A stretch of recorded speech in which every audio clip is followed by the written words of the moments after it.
Xəttatlıq ən qədim sənətlərdən biridir. Daha çox kişilərin işlədiyi bir sənət kimi yadda qalıb, amma müasir dövrdə qadın xəttatlar da çoxdur. Mən düşünürəm ki, xəttatlıq qadınlar üçün daha yəni əlverişli sənətdir. Çünki xəttatlıq daha çox səbir, daha çox yəni inam, sevgi tələb eləyir və o da qadınlarda daha üstündür. Ona görə mən məsəl üçün o sənəti özümə daha çox yaxın hiss eləyirəm. Və illərdir yəni uşaqlıqdan rəssamlıqla məşğul olsam da, yəni heç cür özümü tapa bilmirdim. Daha çox mənə nəyin yaxın olduğunu tapa bilmirdim və bir çox sahəni yoxlamışam. Təsadüf nəticəsində xəttatlıqla tanış oldum və bir daha əmin oldum ki, yəni mənim ruhuma ən yaxın olan sənət, yəni sırf xəttatlıqdır. Və çünki burada daha çox sevgi, səbir, yəni insanın özünü, öz nəfsini də tərbiyə eləyir. Ona görə mən düşünürəm ki, qadınlar üçün xəttatlıq heç də çətin bir sənət deyil və əksinədir məncə, daha çox qadınlara xas olan bir sənətdir. Əgər sevgi və istək varsa, heç bir şey çətin deyil. Xəttatlıq düzdür, çox səbir tələb eləyən bir sənətdir. Çünki bəzən bir hərfi dəfələrlə, yəni üzərində işləyirik. Məsəl üçün, mən təzə başlayanda adi elif hərfi insana çox rahat gəlir, amma mən onu dəfələrlə işləmişəm ki, yəni tam istədiyim formanı yarada bilim. Hətta artıq o dərəcəyə çatıb ki, bəzi insanlar mənim işlərimi görəndə elifdən tanıyırlar ki, bu mənim yəni yazdığım hərfdir. Ona görə bəzən xəttatlıq ancaq səbir tələb eləyir və sevgi tələb eləyir. Get-gedə onu içinə girdikcə və hərflərin ruhani mənasını başa düşdükcə, rənglərin mənasını başa düşdükcə və daha rahat işləməyə başlayırsan. Bir var klassik xəttatlıq. Klassik xəttatda sırf qamış qələmlə yazılır. O daha çox yəni səbir və vaxt tələb eləyir. Çünki orada həm də ən çox diqqət tələb eləyir. Çünki orada səhv eləmə şansın yoxdur.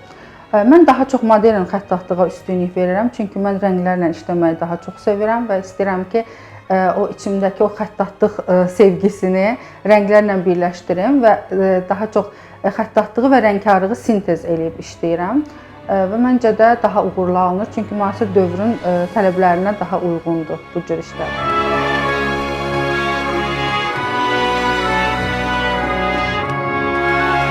Xəttat olmaq üçün yəni xüsusi bir şeyə ehtiyac yoxdur. Sadəcə olaraq istək lazımdır. Yəni mən sırf bunu xəttatlığı öyrənməyə başlayanda birinci ərəb əlifbasını öyrənməklə başladım. Çünki yazdıqlarımı əslində öyrənməsəm də yaza bilərdim. Çünki rəssamlıq yəni qabiliyyətim olduğu üçün, amma nə yazdığımı tam dəqiq başa düşmək üçün birinci dildən başladım, dili öyrənməyə başladım. Daha sonra artıq o ilk fərdi sərgimi keçirtdim. Çünki niyə görə sərgi keçirtməyi də özümə məqsəd qoymuşdum ki, bu mənə bir motivasiya olsun və daha çox işləməyi, daha çox yəni inkişaf eləməyi özümə yəni borc bilirdim. Və zamanla da çox işlədikcə də doğrudan inkişaf gedir. Hətta mən ilk sərgim 2022-ci ildə olmuşdu. Oradakı işlər artıq mənə çox zəif gəlir və get-gedə işlərdə yəni irəliləyişlər olur. Bunu da ancaq çoxlu işləməklə. Xəttatlıqda elədir ki, hərflərin hamısını məsəl üçün ayrıca uzanması, bir-birinə əlaqəsi, birləşməsi, yəni məsələn hərflərin yerini dəyişməklə sözlərin mənası da dəyişə bilər. Onlara diqqət etmək lazımdır. Sırf rəssamlıq elədir ki, orada sərbəstsən və istədiyin kimi istifadə edə bilirsən, amma xəttatlıqda elə deyil. Onların hamısına diqqət etməlisən.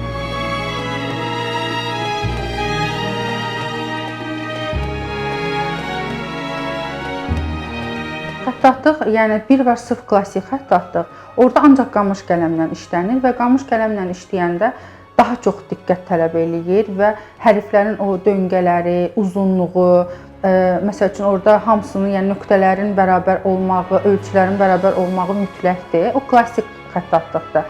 Amma mən yəni ancaq daha çox, yəni ancaq deməzdim, daha çox müasir xəttatlıqla məşğul oluram və onu daha çox sevirəm. Çünki dediyim kimi orada istədiyim hər şeyi eləyə bilirəm. Yəni həm rəng baxımından xəttatlıqda daha çox istifadə olunan yəni rənglər var ki, konkret onların hamısının mənası var.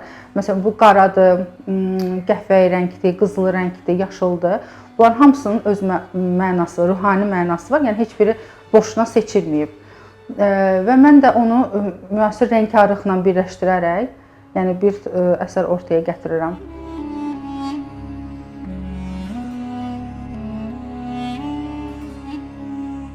Əslində bu sənətlə məşğul olmağım çox maraqlı olub. Yəni mən illərdir 10 yaşımdan rəssamlıqla məşğulam. Yəni təhsillərimi də rəssamlıq üzrə almışam. Amma heç cür yəni məni yansıdacaq bir şey tapa bilmirdim. Məsələn, adi portretdir, mənzərədir. Bunlar yəni mənim ruhumu yansıtmır da. Hər zaman axtarışdaydım.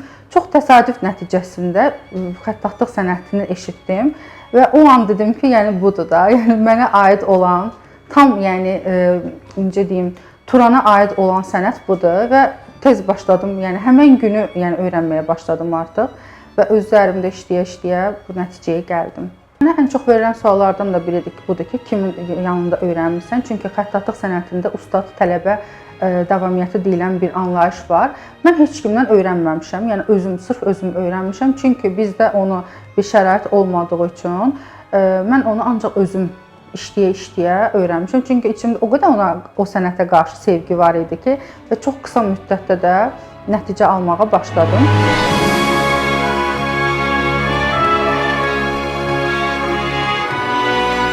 Xəttatlıqda bir çox xətt növü var. Məsələn, ilk xəttlərdən biri küfi xəttidir. Quranın ilk yazıldığı xətti.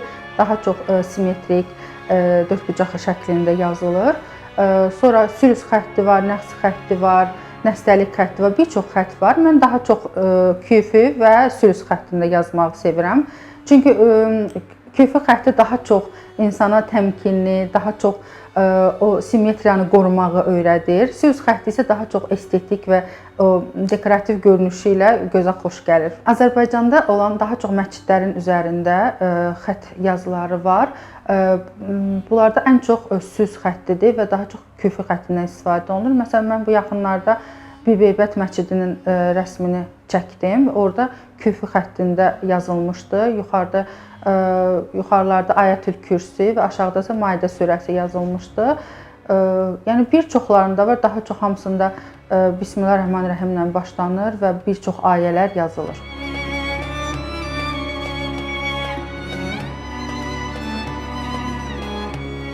Müharibə vaxtı daha çox diqqətimi çəkdi Ağdam məscidi.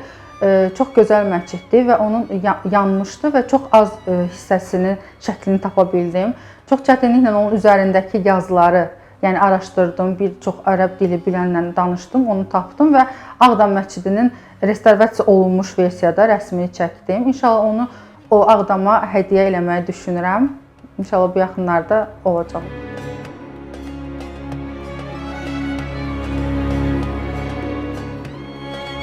Əslində xəttatlıq doğrudan da çətin bir sənətdir və mən ilk bu sahəyə başlayanda yəni çox axtardım. Həqiqətən yəni yox idi. Yəni heç görmürdüm, yəni tapa bilmirdim. Və sonra bir gün mən bir müddət məşğul olandan sonra bir xətt sənəti sərgisi eləmək qərarına gəldim. Və o qədər tələbat oldu. Yəni həqiqətən də sırf xəttat olmasalar da, məsəl üçün mismarlarla işləyən sənətkar var idi ki, yazılar yazdı, muncuqlarla işləyənlər, bir çox rəngkarlar. Yəni həqiqətən də mən özüm də təəccübləndim ki, yəni bu qədər bu xətt sənətinə maraq var idi və o sərgidən sonra daha çox maraq yarandı və bu gün həqiqətən də xətt sənəti ilə məşğul olanların sayı get-gedə artır və mən də əlimdən gələni edirəm ki, bu sənət daha çox inkişaf eləsin. Yəni ən çox da müasir xəttatlığı yəni inkişaf elətdirmək istəyirəm. Bəli, tələbat çoxdur. Yəni xətt sənətini öyrənməyə həqiqətən də maraq var və bu da məni çox sevindirir və çox maraqlıdır ki, xətt sənəti qrupumuzda çox qəribə bir mənəvi hava olur. Həqiqətən elə bir ki, sanki Allah hamımızı seçib bir yerə qoyur və ona görə çox maraqlıdır. Çox sevirəm həmin xəttatlıq dərsləri olan günləri.